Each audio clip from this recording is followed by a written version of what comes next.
बोटाच्या एका स्पर्शाने संबंध जगातील घडामोडी व दिग्गजांच्या प्रतिक्रिया पाहण्यासाठी राजमुद्रा न्यूज लाईव्ह हे ॲप डाउनलोड करा आणि आमच्या चॅनलला सबस्क्राईब करा.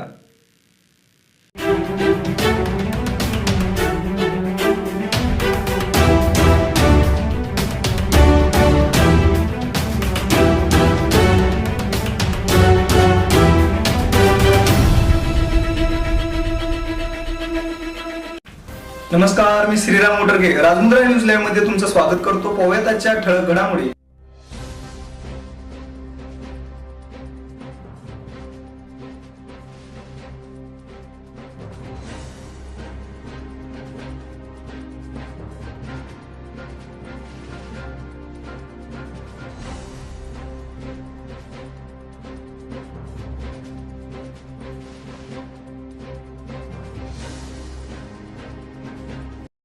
गृहमंत्र्यांनी म्हटलं आहे की पोलिसांवर दबाव टाकणं योग्य नाही आहे आणि ते खपून घेतलं नाही. विरोधी पक्षांकडून जर अशा प्रकारचं त्याची चौकशी केली जाते. असं आहे की गृहमंत्री वळसे पाटील हे तसे फार मॅच्युअर्ड आहेत आणि एवढंच मला त्यांना सांगायचं आहे या सगळ्या प्रकरणामध्ये की कालची जी घटना आहे या घटनेकडे योग्य प्रकारे जर बघितलं तर लक्षात येतं की जी व्यक्ती महाराष्ट्राला रेमडेसिवीर द्यायला तयार होती केवळ विरोधी पक्षाने आव्हान केलंय एवढ्याकरता एक या ठिकाणी स्टोरी रचून त्या व्यक्तीला त्या ठिकाणी पोलीस स्टेशनला नेण्यात आलं. आम्ही तिथे गेल्यानंतर आम्ही विचारलं की सांगा याचा जो कुठला साठा आहे का? म्हणाले नाहीये. याच्या वर कुठला आरोप आहे का? यांनी कुठला कॉग्निजेबल ऑफेन्स केला आहे का? कुठलाही कॉग्निजेबल ऑफेन्स त्यांनी केलेला नाही हे त्यांनी मान्य केलं. आमच्या जो ते व्हिडिओवर त्या ठिकाणी आम्ही कॅप्चर केलेला आहे. आणि चौकशीचा वगैरे जोपर्यंत सवाल आहे ना याला काही घाबरत नाही. याचं कारण सांगतो की 20 वर्ष विरोधी पक्षात राजकारण केलं आहे. जनतेकरता 36 केसेस अंगावर घेतलेल्या आहेत. त्यामुळे असले कारवाई महाराष्ट्राच्या हिताकरता ज्या स्तरावर जाऊन करावं लागेल त्या स्तरावर जाऊन मी करेन. पण कालची घटना इतकी दुर्दैवी आहे आणि सगळ्यात महत्वाचं हे रेमडेसिवीर आम्ही भाजप करता मागितलेलं नव्हतं.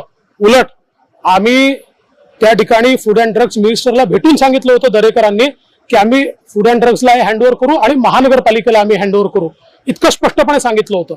त्यानंतर अशा प्रकारचं राजकारण करणं हे अत्यंत चुकीचं आहे. आता वेगवेगळ्या बातम्या पसरवण्याचा प्रयत्न केला जातोय की त्यांच्याकडे साठा होता. माझं चॅलेंज आहे दाखवा कुठला साठा होता.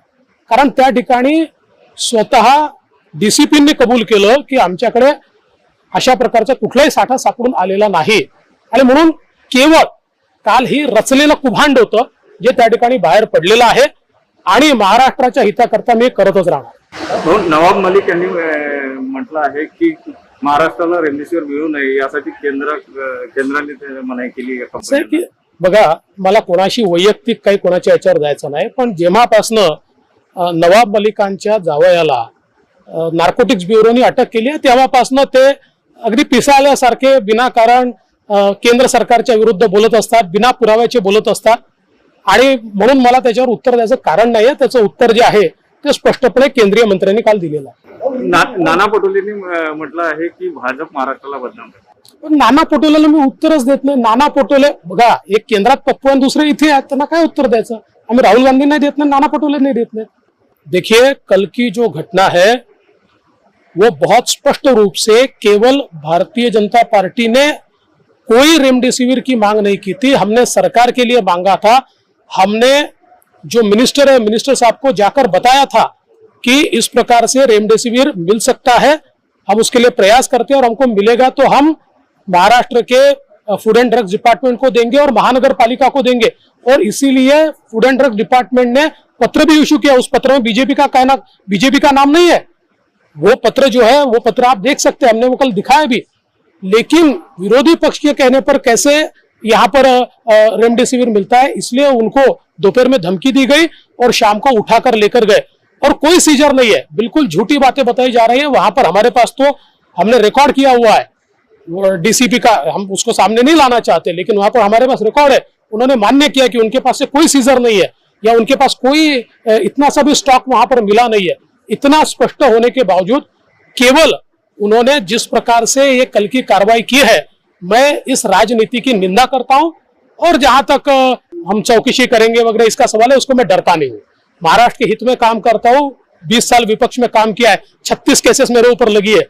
ये ऐसी फालतू चीजों से मुझे डराने की कोशिश नहीं करना किसी ने। शिवसेनेचे आमदार गायकवाडांनी तुमच्यावर बोलले की कोरोनाचे जर किटाणू मिळाले तर ते असं आहे बघा की कदाचित रात्रीची उतरली नसेल आणि त्यांनी ती पत्रकार परिषद घेतली, पण त्यांना मला एकच विनंती करायची आहे की त्यांनी असे कोरोनाचे किटाणू माझ्या घशात घालायच्या आधी ग्लोव्ज घालावे, हँड ग्लोव्ज घालावे आणि नीट मास्क त्या ठिकाणी घालावा। कारण काय आहे की मला तर जनतेचे आशीर्वाद आहे, त्यामुळे मला काही फार होईल असं मला वाटत नाही। पण असं म्हणतात की नॉर्मल माणसापेक्षा जे तळीराम असतात त्यांना कोरोना लवकर होतो, त्यामुळे माझी त्यांना विनंती आहे की त्यांना जर असं करायची इच्छा झाली त्यांनी हँड ग्लोव्ज घालावा आणि जरा मास्क वगैरे वापरावा।